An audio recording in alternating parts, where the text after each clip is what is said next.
welcome back. Ken, let's move on. You have a relationship with UNESCO. How did that come about and what do you do with them?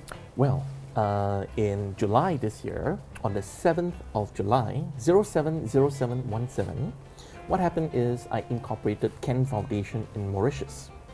And on the 28th of July, in Mauritius, we launched KENNET Foundation and we launched our book in Mauritius. And what happened is I invited a blind Mauritian girl to sing for me during the ceremony. Right. And what we discovered is this blind girl is Jane Constance, and she was the Kids' Voice champion 2 years ago when she was 15 years old. So now Jane Constance is 17 years old. And Jane became UNESCO's Artist for Peace in September. And because of my close relationship with Jane Constance and to the blind community in Mauritius, I became then associated with UNESCO. Now I have a working relationship with them. So much so, I will be speaking in one of their conferences in December and launching my French version of the book in December. Oh, that's quite an achievement. And why Mauritius? Well, Mauritius is important because Mauritius is the Switzerland of Africa, and it's business friendly, and it's the financial center of that part of the world. And Africa is something that is close to my heart because Africa has lots of people with lots of needs. So that's why we chose Mauritius as the place to incorporate KENNET Foundation. Right. And you always stress on being a pension fund for the world, not of the world. Okay. Tell us more about that. Well, my life's vision and mission is to become the pension fund for the world, not of the world, because I don't feel that this is just a product of the world. But I want to create a product so that then I can contribute to the world. So that's why the pension fund for this world. That's the difference. Right, that's very noble. A buzzword we keep hearing today, fintech. What is it? Because I don't really have a sense of what it is, but you seem to. Well, fintech is financial technology. Fintech is big right now because of the use of computers, and especially on the development of artificial intelligence and deep learning. Now we've got computers doing thinking for us, right?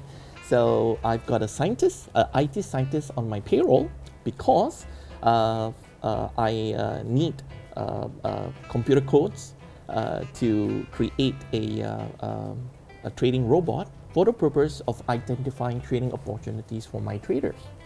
So the IT scientist's role is basically to use artificial intelligence, deep learning, using strategies of high frequency trading, and maybe eventually we'll get hold of a quantum computer. And then trading will be very much easier. So I'm setting up a trading firm of the future, not a traditional trading firm. So it's not going to be how many traders you're going to have, but how smart your codes are to help the traders go get whatever profits there are in the market. So is there a link between fintech and blockchain technology? Yes, blockchain technology is now the future. We're talking about cryptocurrencies. Well, the difference between currencies that are legit and currencies that are issued by individuals and companies is that currencies are legal tenders. If it is issued by governments, by countries, it's okay because it's known as legal tenders. But if it is issued by organizations and companies and people, it's monopoly money. It's casino chips. Right. So you've got to know the difference between cryptocurrencies. Governments are now exploring blockchain cryptocurrencies because it will be the future. We're even talking about banking disappearing in 5 years because of blockchain technology. And why is that so?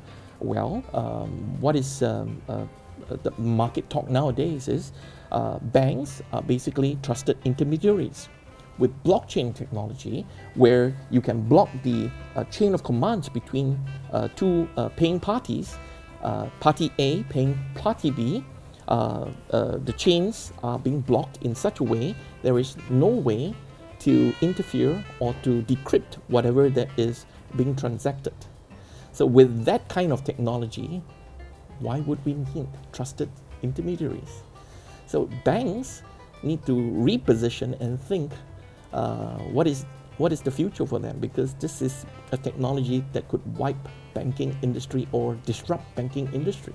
Well, it sounds like it'll disrupt the financial markets of the world as It well. It is already disrupting the financial markets of the world. So what are they doing to address this? Well, governments around the world, they're trying to perhaps thinking of regulating it, banning it like China, and then regretting their decisions later on. And financial hubs like Singapore, what we are doing right now is we are not banning cryptocurrencies, but we are regulating it with a light hand, meaning we are monitoring possible money laundering, but embracing the technology as it is, because blockchain is the future. Ken, we live in such a dynamic environment today with things changing so quickly. Do you think 10 years from now we'll still require legal tender, or do you think the initial coin offerings that are out and about will completely replace what we use as cash today? Well, if you talk about the evolution of money, money came from barter trades to stones, to jades, to gold, to diamonds, to paper currencies, and to digital currencies. Now we're talking about cryptid currencies, cryptocurrencies, currencies that are cryptid, that you cannot change the value. It's in a ledger. So this is going to be the future. So yes, there is still need for money, because money is a tool that human beings use for the purpose of exchanging goods and values. I mean, we're not going to go back to the days where I have a chicken, you have a goat, and we're going to negotiate how we're going to equate that value. 2 chickens versus 1 goat, or 3, you know, it's going to be a difficult thing. So it's legal tender still needs to be around, but in a different form, in a cryptid currency form. As long as currencies are legal tendered, issued by a government or country, I think that's fine. And I think that's what countries around the world are doing. But remember, if it is issued by an individual, it's no difference from having casino chips in your hands or monopoly money. Right. Right? So that's the concept of money in itself. Legal tender, legalized currencies.